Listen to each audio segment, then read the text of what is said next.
Hoje eu quero te mostrar, através de um caso clínico fictício, como que um paciente com transtorno bipolar do tipo 1 conseguiu reduzir drasticamente o risco de novas crises, aquelas fases de euforia intensa ou quedas profundas que desorganizavam a vida.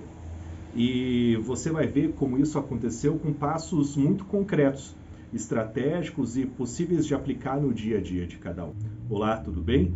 Eu me chamo Hélios, eu trabalho com psicologia e hipnose clínica e também como consultor de gestão de pessoas.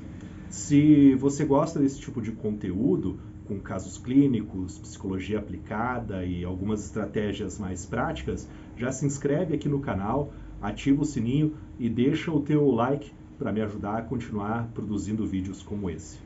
Então hoje nós vamos falar sobre bipolaridade do tipo 1, mas de um jeito que realmente faz sentido para a vida real. O Gabriel, nome fictício, tá, gente? De 32 anos, chegou até mim logo após uma crise maníaca que resultou em alguns aspectos, né? Ele narrava gastos impulsivos muito altos, brigas familiares intensas, umas 2 ou 3 noites seguidas sem dormir e uma sensação de que estava invencível, né? Pouco depois, ele caiu para uma fase depressiva muito profunda, né?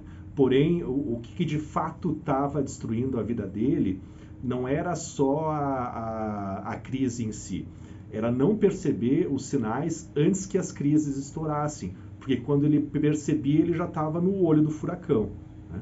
Então, a terapia com ele começou justamente por aí, para ajudar o Gabriel a identificar, mapear e a agir antes da onda subir ou descer. Antes de qualquer técnica, nós reconstruímos o entendimento dele sobre o transtorno, né? A ideia de que a mania não começa no pico, né? Ela começa dias antes, né? No sono e na energia.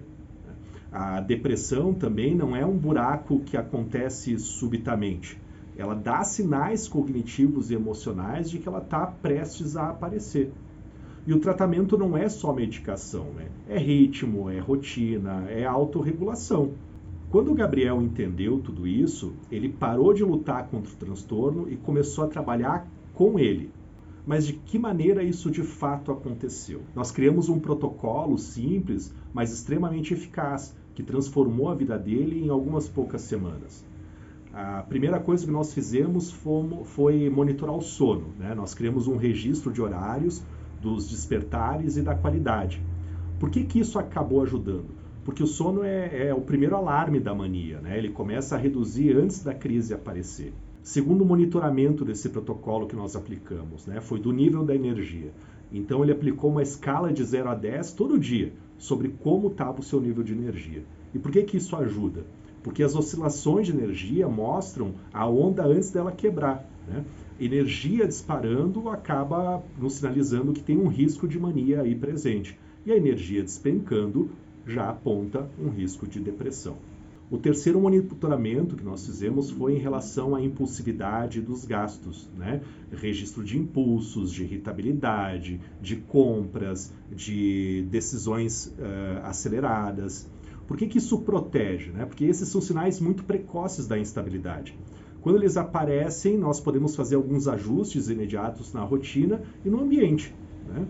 Nós também fizemos, em algum momento, um monitoramento de padrão de pensamentos, né?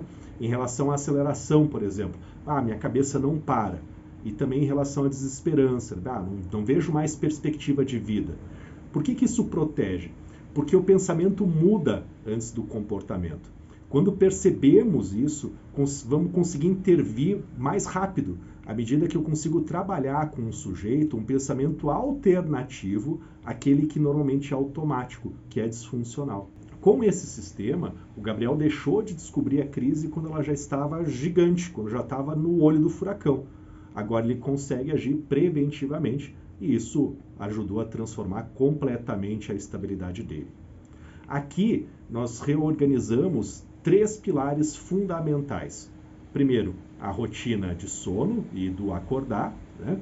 Criamos horários fixos para ele dormir e para acordar, com margens reduzidas de variação, porque isso vai ajudar a estabilizar o ciclo circadiano, que no bipolar é um ponto extremamente sensível, né?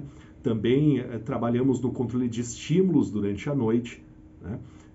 Por meio de redução da iluminação já mais tardinha, eliminar café, estímulo de telas, discussões logo depois das 20, 21 horas.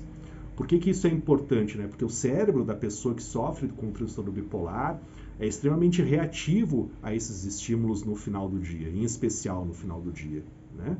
E por último, a estrutura da ancoragem emocional, né?